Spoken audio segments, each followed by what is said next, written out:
Question है कि भूमि के किसी बिंदु से किसी मीनार की चोटी का 49 कोण 30 है। मीनार की ओर 30 मीटर जाने पर चोटी का 49 कितना हो जाता है? 60 हो जाता है, यानी घट जाता है। तो मीनार की ऊंचाई निकालें। समझिए, ये मीनार है और ये कोई बिंदु है यहाँ, इससे मीनार की चोटी का 49 कोण कितना? 30। और मीनार की ओर जाने पर यहाँ चले गए, यहाँ कोण कितना बनाया? 60 डिग्री का। और कहाँ कितना? मीनार की ओर कितना मीटर जा रहे हैं? 30 मीटर। 30 मीटर जाने पर कितना का कोण बना रहा है? 60 का। तो हमको मीनार की ऊंचाई, तो मीनार की ऊंचाई मान लेते हैं h। ये टोटल दूरी क्या हो जाएगा? x प्लस का 30। समझिएगा एकदम इत्मीनान से। यहाँ माना कि मीनार की ऊंचाई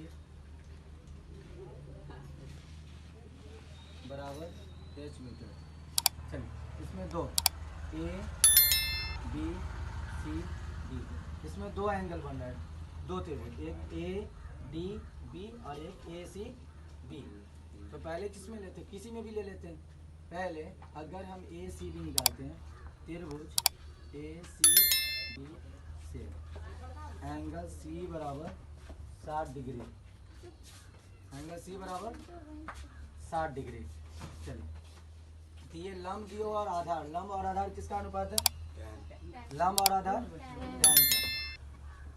तो tan C बराबर AB बटा, ये लंब है AB और BC आधार है। तो tan C बराबर कितना? 60 डिग्री, और AB H और BC क्या है? X। tan 60 का मान √3 H by X, cross multiply कर देते थे, H बराबर क्या आ गया? या हम लिख सकते हैं x बराबर h बाई √3। यह हमारा समीकरण 1 हो गया। फिर अब देखिए ध्यान से, फिर अब त्रिभुज किस में है? ADB। त्रिभुज ADB से एंगल D कितना? 30 डिग्री। एंगल D कितना है? 30 डिग्री। फिर से वही लेंगे, लंब और ये आधार। तो लंब क्या हो गया? AB, और आधार क्या हो गया? BD। यानी AB हो गया लंब और BD हो गया, BD क्या हो गया? आधार। और लंब और आधार किसका अनुपात? tan का। तो tan D कितना? 30 डिग्री, और AB H और BD क्या है? x प्लस 30 या 30 प्लस x, कुछ भी लिख सकते हैं।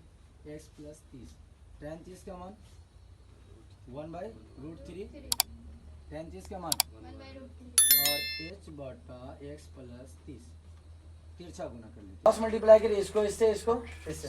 क्या करते हैं? √3 को h से गुना कर लेते हैं। तो √3h और ये x प्लस 30 को h से गुना करेंगे, क्या आ जाएगा? x plus 30। अब यहाँ क्या करें? x को इधर ले आइए, तो √3h और माइनस का x बराबर क्या? 30। अब यहाँ x की वैल्यू क्या है? h बटा √3।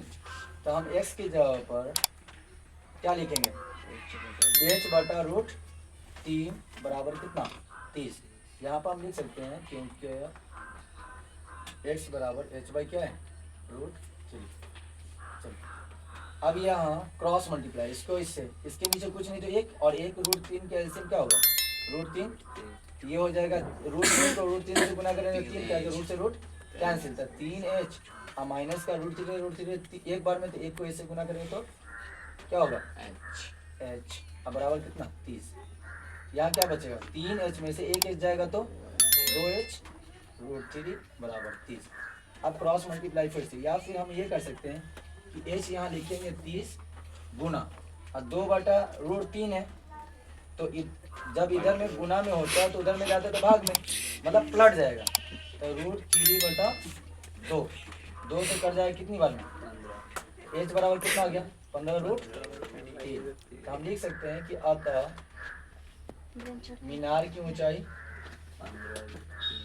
मीनार की ऊंचाई कितना? 15√3 मीटर।